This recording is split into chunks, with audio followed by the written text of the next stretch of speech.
नागपूरच्या बजाजनगर पोलिसांनी एक फसवणुकीच्या प्रकरणात 2 आरोपींना गाझियाबाद पोलिसांच्या मदतीने अटक केली आहे।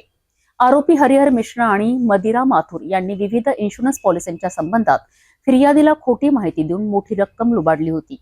या प्रकरणी बजाजनगर पोलीस ठाण्यात तक्रार दाखल करण्यात आली होती। या आरोपींना अटक करण्यात पोलिसांना यश आले आहे। या संदर्भात बजाजनगर पोलीस ठाण्याचे वरिष्ठ पोलीस निरीक्षक सुरेंद्र अहिरकर यांनी माहिती दिली आहे। पोलीस बजाजनगर येथे विजय कृष्णराव सोनटक्के हे व्यवसायी आहेत। त्यांचा ट्रान्सफॉर्मरचा व्यवसाय आहे, खाजगी व्यवसाय करतात। यांच्या पॉलिसीज होत्या, इन्शुरन्स पॉलिसी, यांना त्या क्लोज करायच्या होत्या। काही प्रीमियम थकले होते का त्यांना त्या पॉलिसी क्लोज करायच्या, त्यामुळे त्यांनी सर्च करून नंबर प्राप्त केले इन्शुरन्स कंपनीचे, त्यावर त्यांनी संपर्क केला। त्या दरम्यान त्यांना कॉल आला आरोपींचा का आम्ही इन्शुरन्स ट्रिब्युनलमधून बोलतो, आपल्या पॉलिसी आम्ही क्लोज करून देतो आणि आपण जे प्रीमियम थकलेला आहे त्यांचा त्यांनी हिशोब करून त्यांना 53,96,000 रुपये भरायला सांगितले वेगवेगळ्या खात्यांवर। त्यांनी ते पैसे ट्रान्सफर सुद्धा केले 2-3 दिवसामध्ये। त्या दरम्यान त्यांनी जेव्हा कंपनीला संपर्क केला का माझी पॉलिसी क्लोज करायची, मी प्रीमियम भरलेला आहे, त्यामुळे त्यांच्या लक्षात आलं की पैसे कंपनीला न जाता दुसऱ्याच कोणातरी फसवणूक करून पैसे ट्रान्सफर केलेले आहेत आपले। त्यानंतर गुन्हा दाखल झालेला आहे। गुन्हा दाखल झाल्यावर ज्या अकाउंटला पैसे ट्रान्सफर झाले होते तर ते अकाउंट आम्ही फ्रीज केले, त्यामध्ये रक्कम थांबवण्यात झाली। तोपर्यंत बरीचशी रक्कम यांनी काढली होती, परंतु काही रक्कम फ्रीज करण्यात आली। ज्या लोकांचे अकाउंट फ्रीज झाले ते आरोपींच्या ओळखीतले होते। आरोपींनी त्यांना सांगितलं होतं की आमचे व्यवहाराचे पैसे येतील तुमच्या खात्यामध्ये, ते आम्हाला काढून द्या।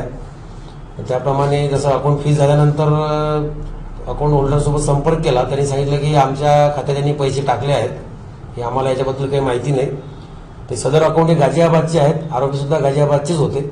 त्यावरून गाझियाबाद पोलिसांशी संपर्क करून या दोन्ही आरोपींची माहिती दिली आणि ज्या अकाउंट होल्डर आहेत त्यांना पोलीस स्टेशनला संपर्क करण्यास सांगण्यात आलं की तुम्ही पोलीस स्टेशनला जाऊन ही माहिती द्या।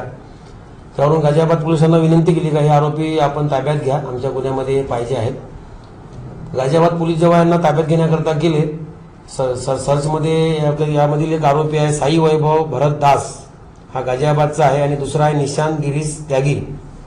या दोघांनाही त्यांनी ताब्यात घेतलं। सर्चिंगमध्ये यातील एका साई वैभवकडे पिस्टल मिळून आले, त्यावरून गाझियाबाद पोलिसांनी त्यांना ताब्यात घेऊन त्यांच्याकडे आर्म ॲक्ट प्रमाणे कारवाई करून यांना अटक केली होती आणि आपल्या जे गुन्ह्यात पैसे जप्त झाले होते ते जप्तसुद्धा पैसे तिथं करण्यात आले आहेत। मग आम्ही प्रोड्यूस वॉरंटवर यांना आरोपींना ताब्यात घेऊन आपल्या गुन्ह्यात अटक केली आहे आणि त्यांच्याकडून 24,35,000 रुपये तसेच 4 मोबाईल, लॅपटॉप आणि एक नोटपॅड अशा प्रकारचं मुद्देमाल जप्त करून गाझियाबाद कोर्टातून आदेश घेऊन पोलीस स्टेशनला जप्त करण्यात आलेला आहे आणि इतर 9 लाख रुपये सुद्धा होल्ड लागलेले आहे अकाउंटमध्ये। आरोपींनी ज्या अकाउंटला पैसे ट्रान्सफर केले होते तर त्याची सुद्धा रिकव्हरीची प्रक्रिया पुढे चालू आहे।